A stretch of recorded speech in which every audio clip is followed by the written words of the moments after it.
വീഡിയോയിൽ motor related ആയിട്ടുള്ള കുറച്ച് കാര്യങ്ങൾ പറയാമെന്ന് വെച്ചിട്ടാണ് ചെയ്യുന്നത്. ഇപ്പോൾ നമുക്ക് അതിൽ തന്നെ മോട്ടറിൻ്റെ അകത്ത് S1 S2 എന്നൊക്കെ എഴുതിയേക്കണ കാണാം. അപ്പോൾ അതെന്താണെന്ന് നോക്കാം. ഇതെന്ന് പറഞ്ഞാൽ ഈ സിമ്പിൾ എന്ന് പറഞ്ഞാൽ S1 S2 എന്നൊക്കെ എഴുതുന്നതിൻ്റെ ഡ്യൂട്ടി ടൈപ്പ് അതിൻ്റെ സിമ്പിളാണ്. അതായത് അതിൻ്റെ വർക്ക് എത്ര നേരത്തേക്ക് അല്ലെങ്കിൽ എങ്ങനെ അതിൻ്റെ ആ മോട്ടർ ഓടിക്കുന്ന ലോഡിൻ്റെ സ്വഭാവം എങ്ങനെയാണെന്നൊന്ന് അറിയാൻ വേണ്ടിയാണ്. അപ്പോൾ കണ്ടിന്യൂസ് ഡ്യൂട്ടി എന്ന് പറയുന്ന പമ്പ്, ബ്ലോവർ, കംപ്രസർ മുതലായ സാധനങ്ങളെല്ലാം കണ്ടിന്യൂസ് ഡ്യൂട്ടിക്ക് ആയിട്ടുണ്ടാവും. അപ്പോൾ നമ്മളിപ്പോൾ ഒരു സീവേജ് ട്രീറ്റ്മെൻറ്റ് പ്ലാന്റോ വാട്ടർ ട്രീറ്റ്മെൻറ്റ് പ്ലാന്റിലോ പോയി കഴിഞ്ഞാൽ അവിടെ പമ്പുകളുണ്ടാവും. അത് കണ്ടിന്യൂസ് ഓടിക്കൊണ്ടിരിക്കുകയായിരിക്കും. ഓഫ് കോഴ്സ് അതിൽ ബാക്കപ്പ് ആയിട്ടുള്ള പമ്പുകളുണ്ടാവും. എന്നിട്ട് അതിങ്ങനെ ഓരോ സൈക്കിളായിട്ടായിരിക്കും കൊടുക്കുന്നത്. ഇപ്പോൾ ഒരു മെയിൻ പമ്പ്, ഒരു സ്റ്റാൻഡ് ബൈ പമ്പും ഉണ്ടാവും. അതിങ്ങനെ മാറി മാറിയായിരിക്കും ഓടുന്നത്. അതുപോലെ തന്നെ ബ്ലോവേഴ്സ്, കംപ്രസേഴ്സ്, ഈ പറഞ്ഞതെല്ലാം നമ്മുടെ ബ്ലോവേഴ്സും ഈ പറഞ്ഞ സീവേജ് ട്രീറ്റ്മെൻറ്റ് പ്ലാന്റുകളൊക്കെ കാണാം. കംപ്രസേഴ്സ് പല ആവശ്യങ്ങൾക്ക് ഉപയോഗിക്കാം. നമ്മൾ എയർ കംപ്രസ് ചെയ്യാനും ന്യൂമാറ്റിക് ടൈപ്പ് വർക്കുകൾ അങ്ങനെ ഇതിലൊക്കെ ഉപയോഗിക്കാം. ഫാൻസ്, ഓഫ് കോഴ്സ് നമ്മുടെ HVACയിലൊക്കെ നമ്മൾ ഇഷ്ടംപോലെ അതിൻ്റെ ആപ്ലിക്കേഷൻസ് വരുന്നുണ്ട്.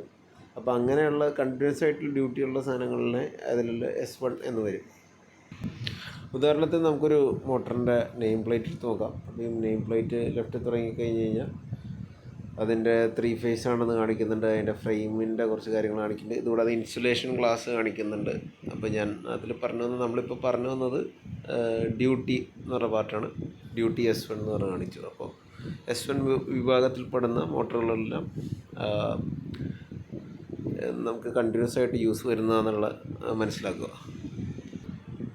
രണ്ടാമത്തെ ടൈപ്പ് വരുന്നത് ഷോർട്ട് ടൈം ഡ്യൂട്ടി വരുന്നത്. അപ്പോൾ നമ്മുടെ സൈറൻ പോലത്തെ മുഴക്കാനും ക്യാപ്സൺ, ഫ്ലഡ് റിലീഫ് ഗേറ്റുകൾ അങ്ങനെയുള്ള യൂസുകൾക്ക് ഷോർട്ട് ടൈം ഡ്യൂട്ടി മോട്ടറുകളാണ് യൂസ് ചെയ്യുന്നത്. കുറച്ച് ഷിപ്പ് റിലേറ്റഡ് ആണെന്ന് വേണമെങ്കിൽ പറയാം. ഈ സൈറൻ, ക്യാപ്സൺ മോട്ടർ എന്നൊക്കെ നമ്മുടെ ബോട്ട്, ഷിപ്പ് പോലത്തെ ഇതിലൊക്കെ യൂസ് വരുന്ന ടൈപ്പാണ്. അതുകൂടെ ഇനി അടുത്ത ഡ്യൂട്ടി വരുന്ന ഇൻ്റർമിറ്റൻ്റായിട്ട് പീരിയോഡിക് ഡ്യൂട്ടി ആയിട്ട് വരുന്നത് S3. അതായത് വാൽവ് ആക്ച്വേറ്റർ, വാൽവ് ഇടയ്ക്ക് ഓപ്പൺ ക്ലോസ് ചെയ്യുന്നതും വയർ വലിക്കാൻ വേണ്ടിയുള്ള മെഷീൻസ്, വയർ ഇപ്പോൾ കേബിളൊക്കെ വലിക്കാൻ അങ്ങനെയൊക്കെ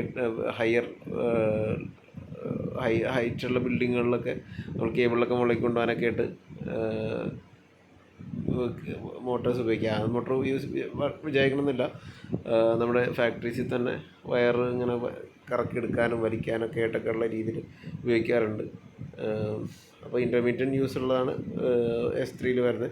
ഇൻ്റർമീഡിയൻറ്റ് പീരിയോഡിക് വിത്ത് സ്റ്റാർട്ടിങ് എന്ന് പറഞ്ഞ ഒരു വിഭാഗത്തിൽപ്പെടുന്നതാണ് S4. അതായത് ക്രെയിൻ, ഹോയിസ്റ്റ്, ക്രെയിൻ, മറ്റേ ഇലക്ട്രിക്കൽ ടൈപ്പ് ക്രെയിനുകളാണ് ഉദ്ദേശിക്കുന്നത്. ലിഫ്റ്റ്, എസ്കലേറ്റർ അങ്ങനെയുള്ള കാര്യങ്ങളിൽ ഈ S4 ഡ്യൂട്ടിയുള്ള മോട്ടർ വേണം ഉപയോഗിക്കാൻ. പിന്നെ അതുകൂടെ S5 ഈ പറഞ്ഞ മോട്ടറുകൾ പെടും ഈ ക്രെയിനിൻ്റെ ഹോയിസ്റ്റിലേക്ക്. കാരണം അതിൽ ബ്രേക്കിങ്ങും സ്റ്റാർട്ട് സ്റ്റോപ്പ്, ഇപ്പോൾ ക്രെയിൻ പകുതി മുകളിലേക്ക് ഒരു പാർട്ടെത്തുമ്പോൾ നിർത്തണം, താഴത്തേക്ക് ഇറക്കണം, ചിലപ്പോൾ ക്രെയിനിൽ നിന്ന് ലിഫ്റ്റ് ചെയ്ത് വേറെ സ്ഥലത്തേക്ക് കൊണ്ടുപോകായിരിക്കും. അപ്പോൾ അങ്ങനെയുള്ള കാര്യങ്ങൾക്കെല്ലാം ഈ ടൈപ്പ് മോട്ടോഴ്സ് യൂസ് ചെയ്യുന്നത്. ഇലക്ട്രിക് ബ്രേക്കിംഗ് ഉള്ള ടൈപ്പ് മോട്ടോഴ്സാണ് യൂസ് ചെയ്യുന്നത്. അപ്പോൾ റോളിംഗ് മിൽസ് അതിൻ്റെ എക്സാമ്പിളായിട്ട് കൊടുത്തിട്ടുണ്ട്. പിന്നെ കണ്ടിന്യൂസ് ഡ്യൂട്ടി ആയിട്ടുള്ളതും പിന്നെ എന്നിട്ട് ഇടയ്ക്ക് അതിൽ ലോഡ് ചെയ്യുന്ന അവസ്ഥ വരുന്നത്, അതായത് മെഷീൻ ടൂൾസ്, കൺവേയേഴ്സൊക്കെ അതിൽ വരുന്ന വിഭാഗത്തിൽപ്പെടുന്ന മോട്ടേഴ്സായിട്ട് വരും. നമ്മുടെ കൺവേയേഴ്സ് എന്ന് പറഞ്ഞാൽ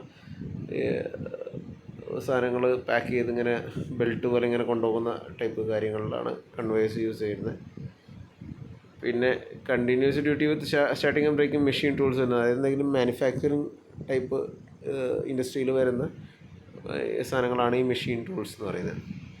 S8ൻ്റെ അകത്ത് കണ്ടിന്യൂസ് ഡ്യൂട്ടി വിത്ത് പീരിയോഡിക് ലോഡ് ചേഞ്ചസ്, അതായത് പോൾ ചേഞ്ചിങ് ആപ്ലിക്കേഷൻ എന്ന് പറഞ്ഞാൽ നമ്മുടെ മോട്ടറിൻ്റെ സ്പീഡ് അഡ്ജസ്റ്റ് ചെയ്യാൻ വേണ്ടി പോൾസ് ചേഞ്ച് ചെയ്യുന്ന ടൈപ്പ് ആവശ്യങ്ങൾ ഉള്ള പരിപാടിയുണ്ട്. അത് കോസ്റ്റ്ലിയാണ്. ബട്ട് അങ്ങനെയുള്ള കാര്യങ്ങളിൽ S8 ടൈപ്പാണ് യൂസ് ചെയ്യുന്നത്. അപ്പോൾ നമ്മുടെ നെയിം പ്ലേറ്റിൽ നോക്കി നമ്മളത് കണ്ടുപിടിക്കുക. അതിനകത്ത് ഏത് ഡ്യൂട്ടിയിലുള്ളതാണെന്നൊക്കെ നമുക്ക് ഒരു മോട്ടർ കണ്ടാൽ ജസ്റ്റ് ഒന്ന് കണ്ട് മനസ്സിലാക്കാം ഫോർ റെഫറൻസ് പർപ്പസിന്. അപ്പോൾ അതാണ് നെയിം പ്ലേറ്റിൽ കൊടുത്തേക്കുന്നത്.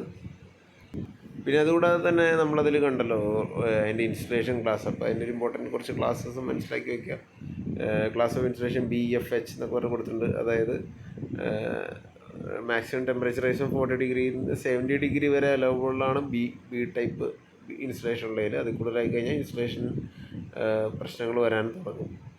ക്ലാസ് എഫിന് 95 ഡിഗ്രി വരെ റൈസ് ചെയ്യാം. അതായത് 40 നിന്ന് 55 ഡിഗ്രി വരെ കയറി വരാനുള്ള ഓപ്ഷൻ ഉണ്ട്. അതാണ് അതിൻ്റെ അകത്ത് കാണിച്ചേക്കുന്നത്. പിന്നെ എച്ച് ആണെങ്കിൽ 115 ഡിഗ്രി വരെ കയറി വരാം 40 ഡിഗ്രിയിൽ നിന്ന്. അപ്പോൾ അതിൻ്റെ ഒരു ഏറ്റവും അതിൻ്റെ ഒരു പരമാവധി 130 വരെയൊക്കെ പോകാൻ പറ്റുള്ളൂ എന്നാണ്. 70 ഡിഗ്രി തൊട്ട് 130 വരെ പിടിക്കാം. എഫിനാണെങ്കിൽ 155 വരെയൊക്കെ പിടിക്കാമെന്നാണ് പറഞ്ഞേക്കുന്നത്. എച്ചിൽ 180 വരെ പിടിക്കാമെന്നൊക്കെയാണ് പറയുന്നത്. പിന്നെ അതുകൂടാതെ ബിലോ റേറ്റഡ് ടെമ്പറേച്ചറിൽ അത് എത്ര മണിക്കൂറോളം ഈ മോട്ടർ ഇൻസുലേഷൻ നഷ്ടപ്പെടാതെ ഓടുന്നുള്ളതിൻ്റെ ഒരു അപ്രോക്സിമേറ്റ് അവർ റേറ്റുകളും കൊടുത്തിട്ടുണ്ട്. 20,000 മണിക്കൂർ എന്നൊക്കെ പറഞ്ഞ് കൊടുത്തിട്ടുണ്ട്. പിന്നെ മോട്ടർ നെയിം പ്ലേറ്റിൽ ഉള്ളത് IP55. IP ഇൻഗ്രസ് പ്രൊട്ടക്ഷൻ എന്താണെന്നുള്ളത് ഓൾറെഡി ഞാൻ വീഡിയോ ചെയ്തിട്ടുണ്ട്. വിശദമായിട്ട് തന്നെ അതിൻ്റെ അകത്ത് കാര്യങ്ങൾ പറഞ്ഞിട്ടുണ്ട്. അപ്പോൾ അത് ചെക്ക് ചെയ്യുക. അപ്പോൾ ക്ലാസ് എഫ് ഇൻസുലേഷൻ എന്ന് പറഞ്ഞാൽ പറഞ്ഞിട്ടുണ്ട്. ഇപ്പോൾ എഫ് എന്താണെന്ന് നമുക്ക് ഓൾറെഡി ഇതിൽ പറഞ്ഞു കഴിഞ്ഞു. പിന്നെ ഡിഫറെൻറ്റ് വോൾട്ടേജ് റേഞ്ചസ് ചെയ്തിട്ടുണ്ട്. പിന്നെ അത് എത്ര ഫ്രീക്വൻസിയിൽ യൂസ് ചെയ്യാമെന്നൊക്കെ പറഞ്ഞിട്ടുണ്ട്. 50 ഹെർട്സ്, 60 ഹെർട്സ്, ചില രാജ്യങ്ങളിൽ 60 ഹെർട്സാണ് യൂസ് ചെയ്യുന്നത്. അപ്പോൾ ആ ടൈമിലുള്ള അതിൻ്റെ കിലോ വാട്ട് എത്രയിൽ യൂസ് ചെയ്യാമെന്നൊക്കെ, എത്ര കിലോ വാട്ടായിട്ട് എടുക്കപ്പെടും എന്നുള്ളതൊക്കെ അതിൻ്റെ അത് കൊടുത്തിട്ടുണ്ട്. പിന്നെ അതിൻ്റെ റെവല്യൂഷൻസ് പെർ മിനിറ്റ് കൊടുത്തിട്ടുണ്ട്, RPM കൊടുത്തിട്ടുണ്ട്. ഓരോ വോൾട്ടേജിനും റെവല്യൂഷൻസിൽ ചെറിയ ചേഞ്ചസ് ഉണ്ട്. സിമിലർലി അതിൻ്റെ ഡിഫറെൻറ്റ് ആംബിയർ റേറ്റിങ്സും അതിൻ്റെ അകത്ത് വ്യത്യാസപ്പെടുത്തിയിട്ടുണ്ട്.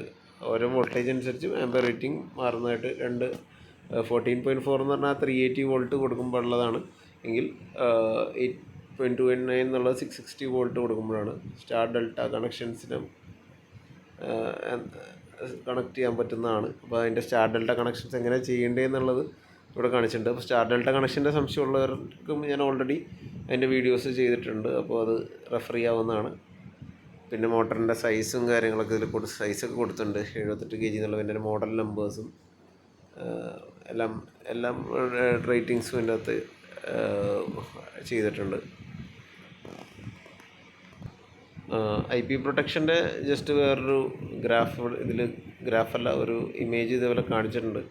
അപ്പോൾ ഞാൻ നേരത്തെ ചെയ്ത വീഡിയോസ് ഒന്ന് റെഫർ ചെയ്യുക. അതിൽ പറഞ്ഞേക്കുന്ന പോലെ തന്നെ ഞാനൊന്ന് ജസ്റ്റ് സമ്മറൈസ് ചെയ്യുകയാണെങ്കിൽ, ഈ IP55 എന്നൊക്കെ പറയുമ്പോൾ ഇതിൻ്റെ ഫസ്റ്റ് നമ്പർ ഡിനോട്ട് ചെയ്യുന്നത് പ്രൊട്ടക്ഷൻ ഫ്രോം സോളിഡ് സബ്സ്റ്റൻസിൽ നിന്ന് ഈ മോട്ടർ എത്രത്തോളം പ്രൊട്ടക്റ്റഡ് ആണ്, ലൈക്ക് മണ്ണ്, ചെളി മുതലായ സാധനങ്ങളും. പിന്നെ ലിക്വിഡ് സബ്സ്റ്റൻസിൽ നിന്ന് എത്രത്തോളം പ്രൊട്ടക്റ്റഡ് ആണെന്നുള്ളതാണ് സെക്കൻഡ് നമ്പർ ഡിനോട്ട് ചെയ്യുന്നത്. അപ്പോൾ നമ്പർ കൂടുന്നതോറും പ്രൊട്ടക്ഷൻ കൂടുന്നു എന്നുള്ളൊരു മീനിങ് ഉണ്ട്. അപ്പോൾ അത് വെർട്ടിക്കലി 0, 1, 2, 3, 4, 5, 6 വരെ ഇങ്ങനെ കൊടുത്തിട്ടുണ്ട്. അപ്പോൾ ഹെവി ആയിട്ടുള്ള വെള്ളത്തിൽ നിന്ന് വരെ പ്രൊട്ടക്റ്റ് ചെയ്യാൻ പാകത്തിനുള്ള മോട്ടറാണ് 6. 5 എന്ന് പറഞ്ഞാൽ കുറച്ച് പ്രൊട്ടക്ഷൻ കുറയും. ചെറിയ രീതിയിൽ ഇവിടെ നോസിൽ വെച്ച് ഇങ്ങനെ നനയ്ക്കുന്ന പോലെ കാണിച്ചിട്ടുണ്ട്. 4 സ്പ്ലാഷ് ചെയ്യാനൊക്കെ പറ്റുള്ളൂ. 3 ചെറിയ രീതിയിലൊക്കെ ഡ്രോപ്പ് ഒരു 60 ഡിഗ്രി റേഞ്ച് ഇങ്ങനെ ചെരിഞ്ഞൊക്കെ വീണാലും കുഴപ്പമില്ല, വെള്ളം വീണാലും കുഴപ്പമില്ല, ഊത്തിലടിച്ച് വീണാലും കുഴപ്പമില്ല. 2 15 ഡിഗ്രിയൊക്കെ ആയിട്ട് വീണാലും കുഴപ്പമില്ല. ഇതിൽ നേരെ വെള്ളം വീണാൽ കുഴപ്പമില്ല. സൈഡിൽ കൂടെ ഒക്കെ വീണാൽ വെള്ളം കയറി പോകാനുള്ള സാധ്യതയുണ്ട്. 0 എന്ന് പറഞ്ഞാൽ ഒറ്റ പ്രൊട്ടക്ഷൻ ഇല്ല എന്നർത്ഥം. വെള്ളത്തിൽ നിന്നുള്ള പ്രൊട്ടക്ഷനാണ് ഈ രണ്ടാമത്തെ നമ്പർ ഡിനോട്ട് ചെയ്യുന്നത്. ഫസ്റ്റ് നമ്പേഴ്സ് ഡിനോട്ട് ചെയ്യുന്നത് കണ്ടോ, protection from foreign objects. 50 mm താഴെയുള്ള ഒബ്ജക്ട്സ് അതിൽ കയറി പോവില്ല. മുകളിലുള്ള ഒബ്ജക്ട്സ് കയറി പോവില്ല, താഴെയുള്ളത് ഒബ്ജക്റ്റ് കയറി പോകാൻ സാധ്യതയുണ്ട്. ലെസ് ദാൻ 12 mm ആണെങ്കിൽ കയറി പോകാൻ സാധ്യതയുള്ളതാണ് 2 എന്ന് പറഞ്ഞ നമ്പർ എഴുതുക. അപ്പോൾ നമുക്ക് IP21-ലും 22, 23-ലൊക്കെ അവൈലബിൾ ആണ്. അപ്പോൾ 2 എന്ന് പറഞ്ഞു കഴിഞ്ഞാൽ 12 mm താഴെയുള്ള സാധനങ്ങളൊക്കെ കയറി പോകുള്ളൂ. 1 എന്ന് പറഞ്ഞു കഴിഞ്ഞാൽ നേരെ വെച്ച് കഴിഞ്ഞാൽ വെള്ളം വീഴില്ല, സൈഡിൽ കൂടെ വെള്ളം വീഴാൻ സാധ്യതയുണ്ട്. അപ്പോൾ അങ്ങനെ 2 നമ്പറും കൂടി കൂട്ടി വായിച്ചാൽ അതിൻ്റെ പ്രൊട്ടക്ഷൻ്റെ റേഞ്ച് നമുക്ക് മനസ്സിലാക്കാൻ പറ്റും. അപ്പോൾ അങ്ങനെ പ്രൊട്ടക്ഷൻ ഇപ്പോൾ 4-ലൊക്കെ എത്തുമ്പോഴത്തേക്കും 1 mm താഴെയുള്ള സാധനങ്ങളകത്ത് കയറി പോകുള്ളൂ. അത് ഭയങ്കര നിസ്സാര സാധനങ്ങളൊക്കെ കയറി പോകുള്ളൂ എന്നുള്ളതാണ്.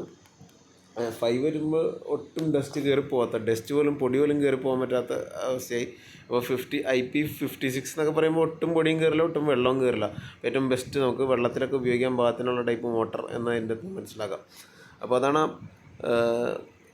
IP പ്രൊട്ടക്ഷൻ കൊണ്ട് മനസ്സിലാക്കേണ്ടത്. ഇത് മോട്ടറിലോ മാത്രം ഒതുങ്ങുന്ന കാര്യങ്ങളെല്ലാം ഞാൻ ഓൾറെഡി നേരത്തെ ചെയ്ത വീഡിയോസിൽ പറഞ്ഞിട്ടുണ്ട്. അത് നമ്മുടെ ലൈറ്റുകൾക്കൊക്കെ എസ്പെഷ്യലി അത് യൂസ് ചെയ്യാറുണ്ട്. പുറത്ത് വയ്ക്കാൻ പോകുന്ന എന്ത് സാധനങ്ങളിലും IP പ്രൊട്ടക്ഷൻസ് യൂസ് ചെയ്യാറുണ്ട്. അതുകൂടാതെ ജസ്റ്റ് മോട്ടറിനെ എങ്ങനെ പ്ലേസ് ചെയ്യാം എന്നുള്ളൊരു, അല്ലെങ്കിൽ അതിനെ മൗണ്ട് ചെയ്യുന്നൊരു വിധങ്ങൾക്ക് ഓരോന്നും വിളിക്കുന്നുണ്ട്. B3 B5 എന്നൊക്കെ പറഞ്ഞ് വിളിക്കുന്നുണ്ട്. ഫുഡ് മൗണ്ടിങ് എന്ന് പറഞ്ഞാൽ അതിൻ്റെ കാലിൽ തന്നെ എവിടെയെങ്കിലും ഹൊറിസോണ്ടലായിട്ട് പ്ലേസ് ചെയ്യുന്നത്, നമ്മുടെ തറയിൽ പ്ലേസ് ചെയ്യുന്നതാണ് ബേസിക്കലി B3 എന്ന് പറഞ്ഞു കഴിഞ്ഞാൽ. B5 എന്ന് പറഞ്ഞു കഴിഞ്ഞാൽ അതിൻ്റെ വേറെ രീതിയിൽ ഫ്ലാഞ്ചൊക്കെ യൂസ് ചെയ്തിട്ട് മൗണ്ട് ചെയ്യുന്നതാണ്. B6 എന്ന് പറയുമ്പോഴത്തേക്കും ഒരു ലെഫ്റ്റ് ഹാൻഡ് സൈഡിലേക്ക് തിരിച്ചുള്ള രീതിയിൽ വാളിന് മൗണ്ട് ചെയ്യുന്ന രീതിയിൽ. V1 എന്ന് പറഞ്ഞാൽ ഹൊറിസോണ്ടൽ മൗണ്ടിങ് ആയിട്ട് വരും. B7 എന്ന് പറഞ്ഞു കഴിഞ്ഞാൽ ഇതെല്ലാം ഈ ഇതൊക്കെ പറയണതെല്ലാം ഹൊറിസോണ്ടലിലാണ് വരുന്നത്. ഇപ്പോൾ വാളിൽ റൈറ്റ് ഹാൻഡ് സൈഡിൽ മൗണ്ട് ചെയ്യുന്നതാണ് B7. B8 എന്ന് പറഞ്ഞാൽ ഹൊറിസോണ്ടലി സീലിങ്ങിൽ മൗണ്ട് ചെയ്യുന്നതാണ്. V5 എന്ന് പറയുമ്പോഴത്തേക്കും വാളിൽ മൗണ്ട് ചെയ്ത് ഷാഫ്റ്റ് താഴത്തേക്ക്, മോട്ടറിൻ്റെ ഷാഫ്റ്റ് താഴത്തേക്ക് വെക്കുന്ന രീതിയിൽ.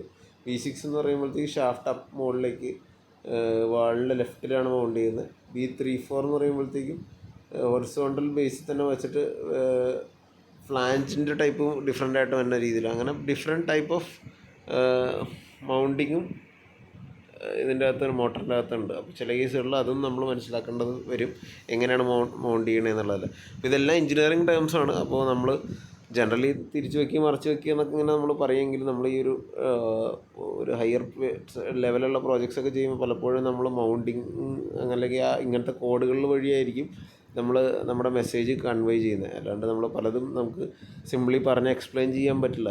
അപ്പോൾ റീഡ് ചെയ്ത് ഇങ്ങനത്തെ കോഡുകൾ റീഡ് ചെയ്ത് മനസ്സിലാക്കുകയാണ് ഇതിൻ്റെ അകത്ത് ചെയ്യേണ്ടത്.